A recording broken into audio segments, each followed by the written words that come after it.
যাক, বাঁচা গেল। কিছুক্ষণ রেস্ট নিয়ে ভাবতে পারবো কি করা যায়। বিজয়, সাদ্দাম, সুজন, কামাল আর আমি সহ মোট 5 বন্ধু বসে চিন্তা করতে লাগলাম এই উটকো ঝামেলাটা কিভাবে সামাল দেয়া যায়, কিন্তু ভেবে কিছুই পেলাম না।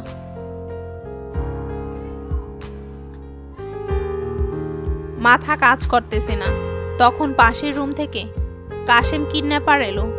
ব্যাটার দেখি আবার জ্ঞান ফিরেছে। সে এসেই স্নেহার আম্মুর অচেতন দেহের দিকে দৌড় দিল। তারপর উত্তেজিত হয়ে চিৎকার করে বলল, এই তো পেয়ে গেছি, হুররে হুররে, এই তো আমার বউ।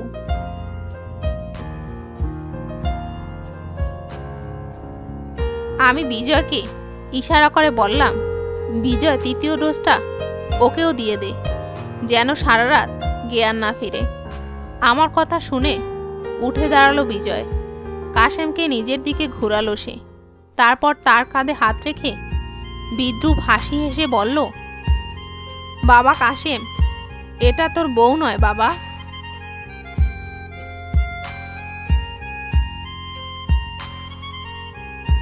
কাশেম হঠাৎ থমকে গিয়ে বলল, কি বলছো তুমি?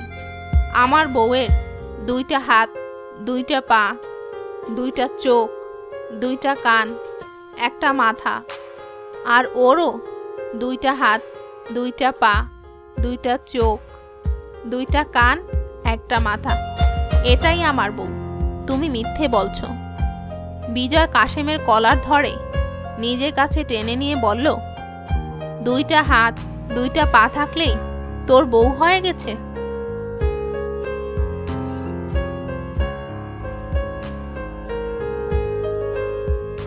কাশেম স্নেহার আম্মুর দিকে তাকিয়ে বলল, হ্যাঁ, আমার বউ শাড়ি পরত। দেখো, উনিও কত সুন্দর শাড়ি পরেছে। সব কিছু মিল, আর তুমি বলছো এটা আমার বউ না? কাশেম যেন নাছোড় বান্দা। স্নেহার আম্মুকে সে আজ নিজের বউ বানিয়েই ছাড়বে। হ্যাঁ বাবা কাশেম, এটাই তোর বউ। তুইও ওনার মতো অজ্ঞান হয়ে যা, বলেই কাশেমের মাথায় বাড়ি মারল বিজয়। তৃতীয় ডোজ পেয়ে ফ্লোরে অজ্ঞান হয়ে পড়ে গেল কাশেম। আমি তখন বললাম, এটা কি এমন স্প্রে রে বাবা, অচেতন করার পাশাপাশি মেন্টালি সিক করে তোলে? সুজন বলল, ওসব বাদ দে, এখন কি করা যায় সেটা ভাব।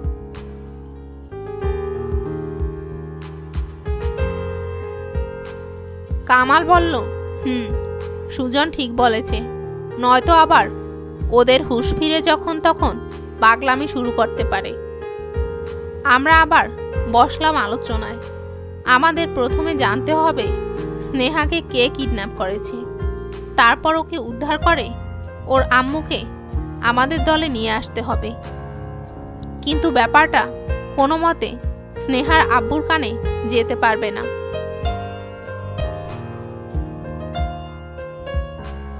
যদি একবার জানতে পারে এসবের মধ্যে আমরা আছি, তাহলে রফিক সাহেব আমাদের পুরো টিমের জীবন্ত শ্রাদ্ধ করে ছাড়বে।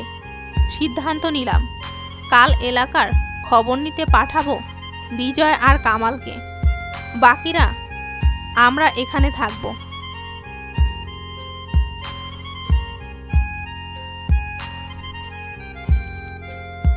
বাংলোতে শুধু 2টি রুম। একটা রুমে আন্টিকে রেখে অন্য রুমে আমরা থাকলাম রাতে। কাশেমের অচেতন বডিটা সবাই ধরাধরি করে এই রুমে নিয়ে আসলাম। খাওয়ার জন্য যে খাবারগুলো নিয়ে এসেছিলাম তা আমরা খেলাম। কিছু খাবার রেখে দিলাম আন্টি আর কাশেমের জন্য। আন্টিরগুলো উনার পাশেই রেখে এসেছি। রাতে হুঁশ ফেরার পর খাওয়ার ইচ্ছে হলে খাবে, নয়তো খাবে না।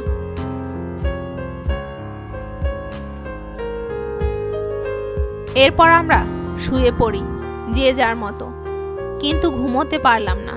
হঠাৎ কাশেমের নাকের ভেতর শুরু হয় ৩য় বিশ্বযুদ্ধ। পৃথিবীর সব দেশ মনে হয় অংশ নিয়েছে ওই যুদ্ধে। যেভাবে তর্জন গর্জন শুরু হলো, এই বুঝি নাকের ভেতর সৃষ্টি হবে এক স্বাধীন রাষ্ট্র। তারপর সুরে সুরে বলবে, জয় কাশেমের নাক, নাকের জয়। শালার আর তো সহ্য করা গেল না। বেটা অজ্ঞান ছিল, আবার হুঁশ ফিরল কবে? শোয়া থেকে উঠে আমি একটা রশি খুঁজে বের করলাম। তারপর কাশেমের নাক বাঁধতে গেলাম। নাক বাঁধা থাকলে মুখ দিয়ে শ্বাস নেবে, তখন বিশ্বযুদ্ধ কিছুটা হলেও থামবে।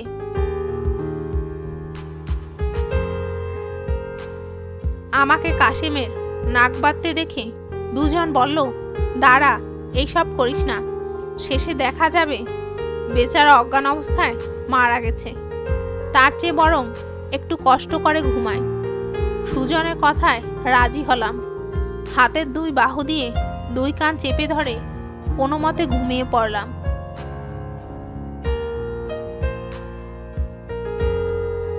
বাইরে চাঁদের আলোতে সবকিছু স্পষ্ট দেখা যাচ্ছিল। আমরা বন্ধুরা মিলে খুঁজতে লাগলাম কাশেম এবং স্নেহার আম্মুকে। খুঁজে পেলাম ওদের একটা গাছের নিচে, দুজন পাশাপাশি বসে গল্প করতেছে। আমরা চুপিচাপি গেলাম ওদের পেছনে। হঠাৎ উপর থেকে ওদের দুজনের উপর পানি পড়ায় কাশেম বলে উঠল, আমাদের প্রেমের মিলনে মনে হয় উপর থেকে বৃষ্টি পড়তেছে।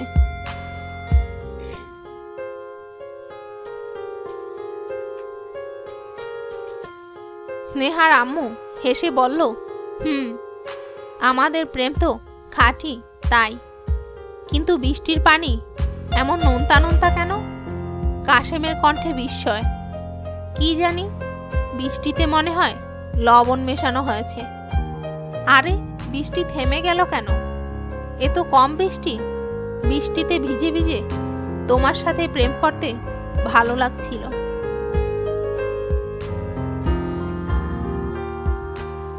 এবার পেছন থেকে আমি বললাম, বাবা কাশেম, কি করা হচ্ছে এখানে?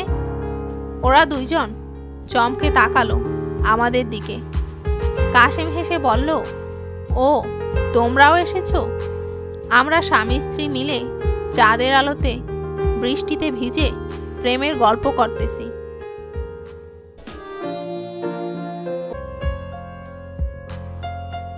ও, তাই বুঝি?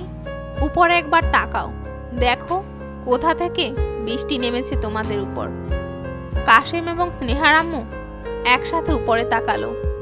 ওখানে একটা বানর ছিল। বানরটা ওদের দুজনের উপর বৃষ্টিপাত করেছে।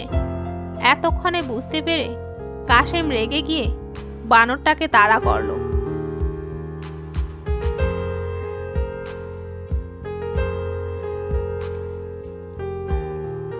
বানরটা এক গাছ থেকে আরেক গাছে লাফিয়ে চলে যেতে লাগলো। কাশেমও ছাড়ার পাত্র না। আজ বানরের একদিন, কি তার 10 থেকে 12 দিন, যা লাগে লাগুক, সেও দৌড় দিল পেছন পেছন। আর স্নেহার আম্মু, উনিও কেন বসে থাকবেন? ওগো, আমাকে ফেলে কোথায় যাচ্ছ তুমি?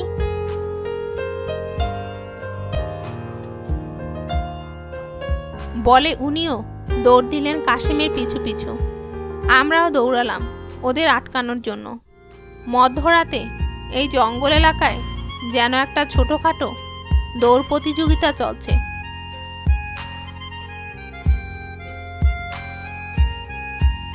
বানরটা হঠাৎ থেমে গেল একটা গাছে। তারপর কাশেমের দিকে তাকিয়ে মুখ ভেঙাতে লাগলো।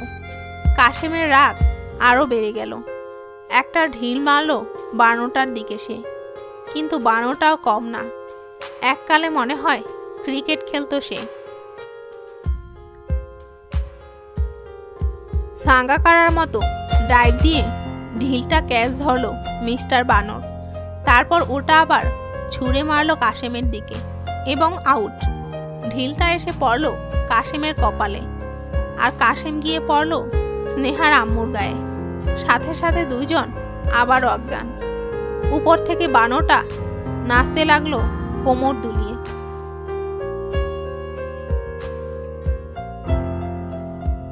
এবার আমাদের পালা। আমরা ওদের অচেতন দেহকে ধরাধরি করে আবার বাংলোতে নিয়ে এলাম। আন্টির রুমে বাহির থেকে লক করলাম আর কাশেমের হাত পা বেঁধে আমাদের সাথে রাখলাম, যাতে জ্ঞান ফেরার পর দ্বিতীয়বার একই কাণ্ড ঘটাতে না পারে।